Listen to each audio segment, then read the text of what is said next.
The Most Magnificent Thing, written and illustrated by Spires. This is a regular girl and her best friend in the whole wide world.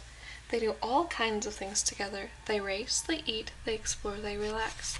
She makes things, he unmakes things. One day the girl has a wonderful idea. She is going to make the most magnificent thing. She knows just how it will look. She knows just how it will work. All she has to do is make it, and she makes things all the time.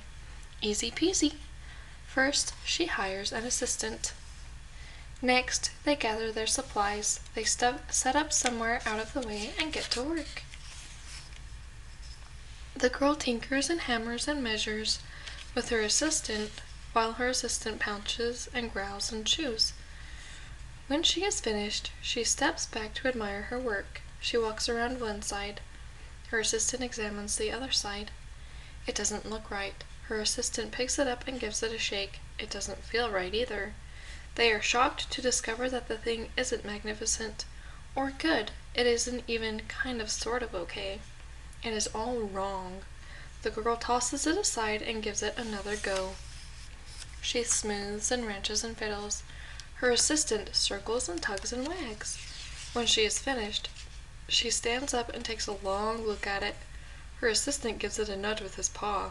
The thing is still wrong. She decides to try again. The girl saws and glues and adjusts. She stands and examines and stares.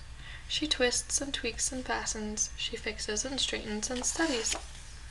She tries all different ways to make it better. She makes it square, she makes it round, she gives it legs, she adds antennae. She makes it fuzzy, she makes it long, short, rough, smooth, big, small. One even smells of stinky cheese.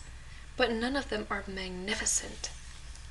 Her hard work attracts a few admirers. They don't understand. They can't see the magnificent thing that she has in her mind. She gets mad. The angrier she gets, the faster she works. She smashes pieces into shapes. She jams parts together. She pummels the little bits in.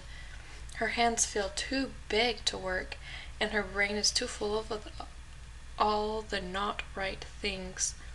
If only the thing would just work. Crunch! The pain starts in her finger. It rushes up to her brain, and she explodes. It is not her finest moment. I'm no good at this. I quit. Her assistant suggests a walk. It's not much help at first, but before long, she starts to feel different. Bit by bit, the mad gets pushed out of her head. As they stroll along, she comes across the first wrong thing she made. The bad feelings are about to start all over again. Then, she notices something surprising. There are some parts of the wrong things that are really quite right. The bolts on one, the shape of another, the wheel-to-seat ratio of the next. There are all sorts of parts that she likes. By the time she reaches the end of the trail, she finally knows how to make the thing magnificent. She gets to work. She works carefully and slowly, tinkering, hammering, twisting, fiddling, gluing, painting. Her assistant makes sure there are no distractions. This is the perfect thing to ward off bears. This will stop that leak. This one's all wet. The afternoon fades into evening. Finally, she finishes. She alerts her assistant.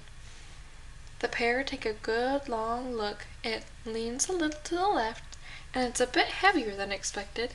The color could use a bit of work too, but it's just what she wanted. They climb aboard and take it for a spin. They are not disappointed.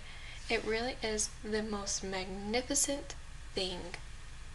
The end.